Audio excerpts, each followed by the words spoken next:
Howdy friendos, and welcome to the alignment videos I suspect most of my audience is dreading. Yeah, I hate to say it, but like many others, I don't have a lot of love for this character. I definitely don't have this weird hate boner that a lot of the internet seems to have, but I find her quite cantankerous. With her design, writing, and marketing, it's all kind of wrong and weird. Again, I don't hate the character, but I don't have a lot of love for Captain Marvel or her movies, and I want to get this out of the way before I really dive into the video. I am not free of bias, and I will always try to be as clear as possible with you guys when I am clearly looking into my own tunnels and my own inner echo chamber. Most of you guys were super respectful with the Peter Quill video, and I really do appreciate that. I know I'm in the minority when I say I dislike the scene, and you guys all kind of respected my opinion, and like, that's really refreshing for the internet. So, again, I don't think this is a particular hot take, but I do love that I can disagree with you guys, and we can all still be civil about it.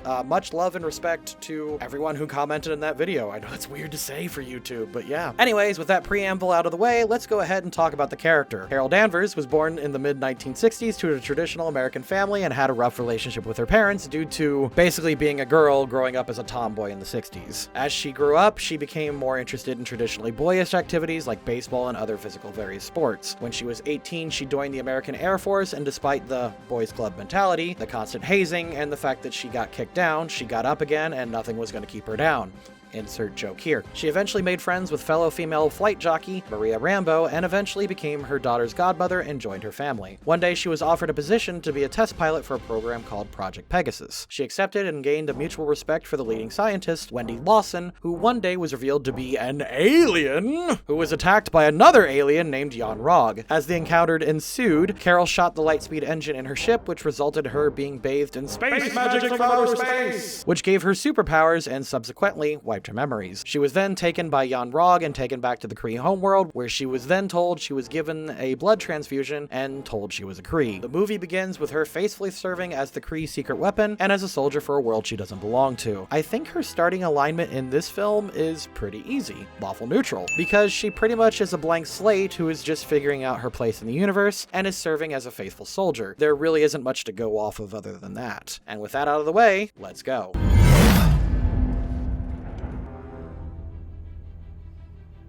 I like this one.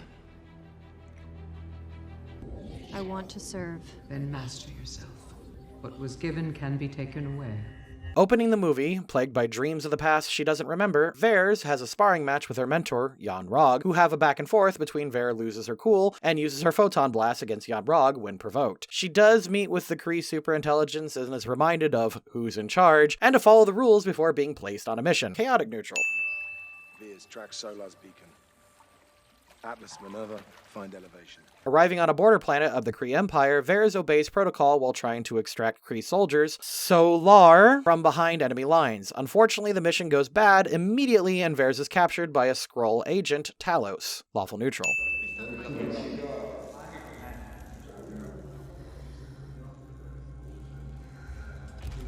While the Skrulls scan Vers' mind for information on Dr. Lawson, Vers awakens and pretends to be knocked out, learning she's near planet C-53. Breaking out of her bonds, Vers tries to learn what the Skrulls did to her mind and beats her way through the ship. In order to stop the Skrulls that are going after Dr. Lawson and the lightspeed engine, which she assumes are alive, Vers escapes the ship and lands on planet C-53, 1995 era Earth. Where can I find communications equipment?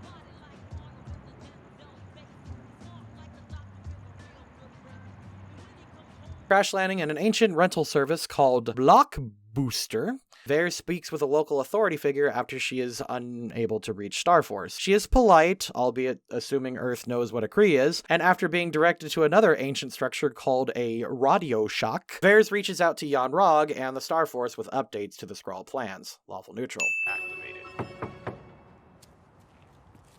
Excuse me, miss. You know anything about a lady blowing a hole through the roof of that blockbuster over there? With a communication cut due to C-53's ancient technology, payphones, Vers meets with a young S.H.I.E.L.D. agent, Nick Fury. And yes, I will point it out that yes, they should not be called S.H.I.E.L.D. yet, because this is before Iron Man, whatever, moving on. She tries to avoid any trouble and leave, but is stalled by Fury's question. Eventually, she sasses back and is almost arrested, chaotic neutral. Trust me, believer. Trust me.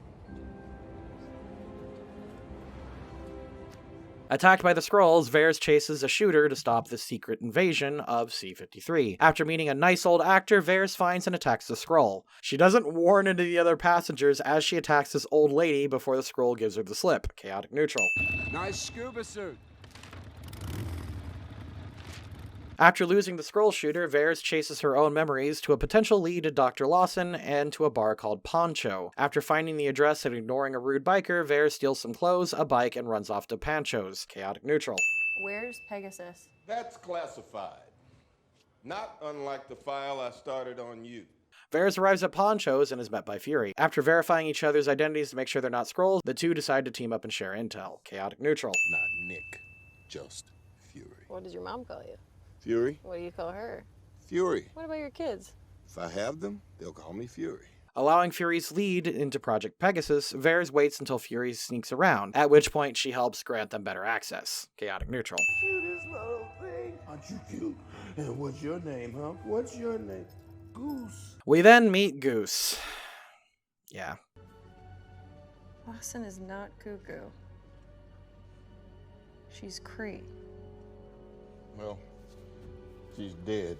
After discovering that Lawson was dead and a Kree, Varys learns about a mysterious disappeared pilot that resembles her. Varys reaches out to Jan Rog again and confronts him about what she's learned. Despite direct orders to remain somewhere for pickup, Varys decides to disobey orders and find out the truth about her past and her memories. She then escapes with Fury from the Skrulls and S.H.I.E.L.D. Chaotic neutral. Funny story.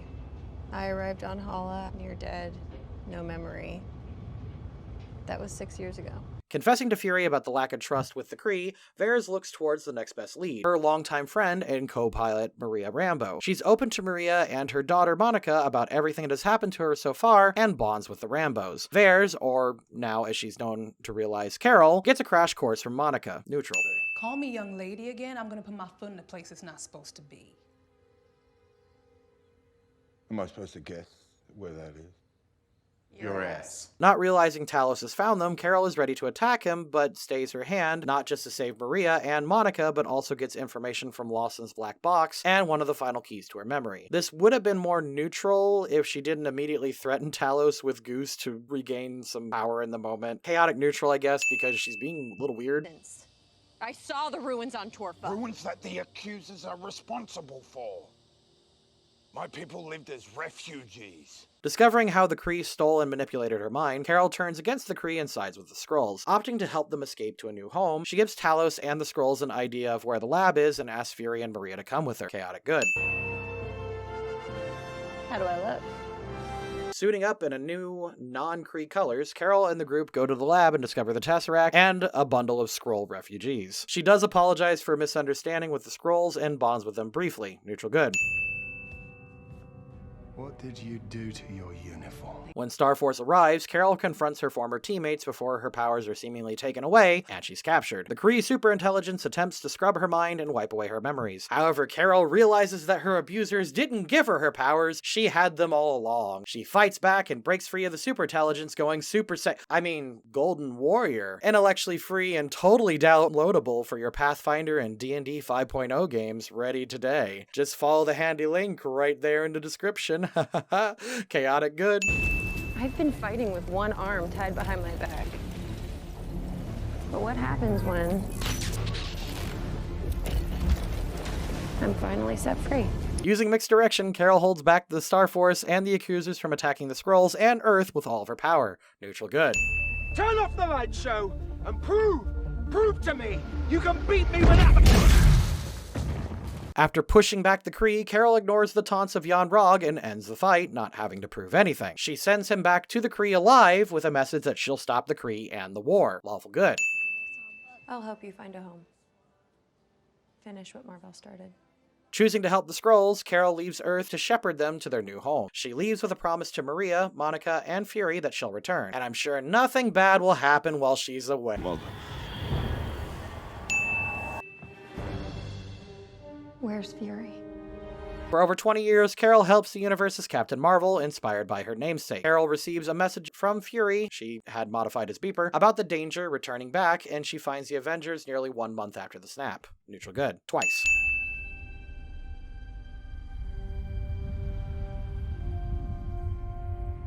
Rescuing Tony and Nebula after their encounter with Thanos, Carol learns of the snap and tries to help the Avengers regroup. Neutral good. Where are you going? To kill Thanos. Learning that Fury was one of the ones killed and seeing as how the Avengers have endured Ultron, Civil Wars, and their own struggles, Carol decides to go and kill Thanos, kinda on her own. We can give her chaotic good for that. Still got the stones, So let's get him. Use them to bring everyone back. Realizing the stone's potentials, Carol suggests that they use the stones to bring back everyone and thus give them an edge against Thanos. He's no ground defenses of any kind.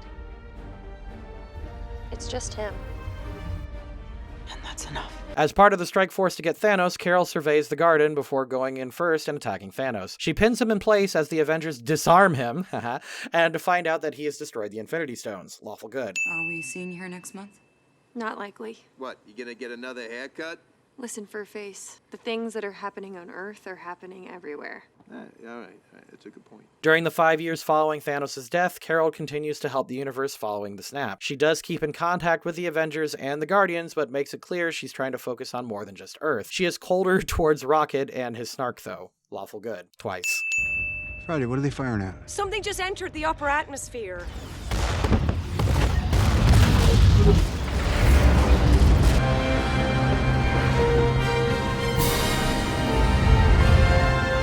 As tradition, a Nat 20 fight with the resurrected Avengers and the Guardians against Thanos and the Black Order. Even if Carol is late for the lineup, she does take down Thanos' main ship and is utilized very well here. Lawful good.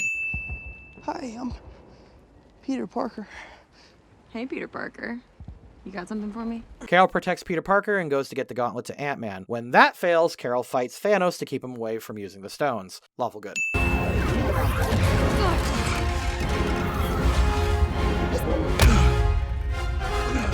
It was at this moment that he knew. He fucked up. So that was Captain Marvel. Again, I don't hate this character, they just do a lot of bizarre writing choices that to me just don't work for the MCU specifically. And before we get really into it, no, I don't think her being overpowered is really a problem. Overpowered characters can be handled very elegantly, and while Avengers Endgame kinda yada yada Captain Marvel out of the movie, it really isn't a big problem. On paper, she's actually kind of awesome. Captain Marvel is a character who is defined by her dedication and the fact that she can get shit done. As we see so far, Carol is the most powerful character in the MCU, and she's a lot like Monkey D. Luffy, where she just gets serious and just comes in and wrecks shop and is kind of like the charging spear into the problem. She can charge in with immense confidence and competence, and this should be your final boss killer, and she should have some of the most hype moments when she shows up. It's like, oh shit, the boss is too strong, what do we do? Carol D. motherfucking Danvers shows up to save the day. I think my big issue with Captain Marvel is that her entire identity and backstory is basically wrapped up in political allegory with segregation. And while, yes, it's time appropriate for her backstory, she was born in the mid-1960s, post the sexual revolution, and she would be in school by the time Title IX comes around. Trust me, as a teacher, schools are notoriously slow in implementing new policies. I think Captain Marvel fails for me and others because at this point in the MCU, we are introduced to a dozen other powerful and successful women, and while they had to deal with varying degrees of problem, they never addressed any of these direct inequalities. Pepper Potts, by Iron Man 2, successfully took over Stark Industries with no problem. Peggy Carter gets a whole series dedicated to how badass she was. Black Widow fought alongside Thor and was seen as an equal member of the team. Wanda Maximoff is crazy overpowered. Okoye is seen talking back to her king and speaking openly and frankly, despite being just a bodyguard. Gamora is the best fighter in the Guardians of the Galaxy. Shuri, oh my god, Shuri is a bratty super genius teenager from traditionally one of the most sexist continents on the planet and runs the technology of their entire culture. I could go on, but no, I'm not saying Marvel or the MCU shouldn't tackle sexist issues, but it's borderline insulting and completely inappropriate to introduce these elements into into a series that has never addressed something as serious as systemic sexism. It's especially baffling to begin talking about it when the last thing we saw from the movie before were all of our friends being snapped away by a mega maniacal space god using magic jewelry. It just doesn't work. I don't care about your sexism right now. My guys were just snapped away. Introduce this earlier, please. And again, I don't hate the character. These topics can be tackled just fine, but why the hell did we choose to focus on these elements this far into a series as egalitarian as Disney's Marvel's Avengers? Captain Marvel as a character, when she isn't forced to be the mouthpiece of the writer's politics, is usually fine. My favorite scene of her was when she was having the little playful back and forward with Peter Parker. It shows just how confident and powerful she is, and while not talking down to him. Anyway, I know this wasn't a particularly hot take, but Captain Marvel was fine, a bit boring and bland, but it's whatever. Her alignment was pretty appropriate for what she was, and I don't have much else to say that hasn't been said by better video essayists. If you have suggestions of what character I should tackle next time, feel free to leave it in the comments below. Thank you again to the patrons, and I'll MC you later.